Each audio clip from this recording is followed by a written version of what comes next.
ఆరావళి పర్వతాల అబ్బే కాదు మావా, ఓపెన్గా దోచేస్తున్న ప్రాజెక్టు. ఆరావళి మైనింగ్ వివాదమంటారా? ఇదిప్పుడు వివాదం కాదు, ఫుల్ టైం స్కామ్. రాజస్థాన్లో ఆరావళి ఉన్న జిల్లాల్లో 7 ఏళ్లలోనే 4181 అక్రమ మైనింగ్ కేసులంట.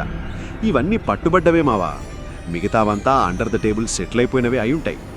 స్టేట్ మొత్తం మీద 7173 ఎఫ్ఐఆర్లు రిజిస్టర్ అయితే అందులో సగానికి పైగా ఆరావళి చుట్టూనే అంట. అంటే ఆ ప్రాంతం ఇప్పుడు illegal mining capital of Rajasthan అన్నమాట.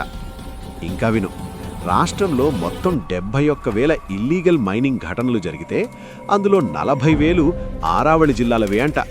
అంటే పర్వతాలు నిలబడాలంటే రూల్సు, లాజిక్కు, పర్మిషన్లు, కానీ తవ్వాలంటే మాత్రం no rules no fear, only profit. పైకి మాత్రం ఎన్వైర్న్మెంట్ సేవ్ చేయాలి, ఫ్యూచర్ జనరేషన్స్ అని పెద్ద పెద్ద డైలాగులు. లోపలేమో dig more, cash more, shut mouths.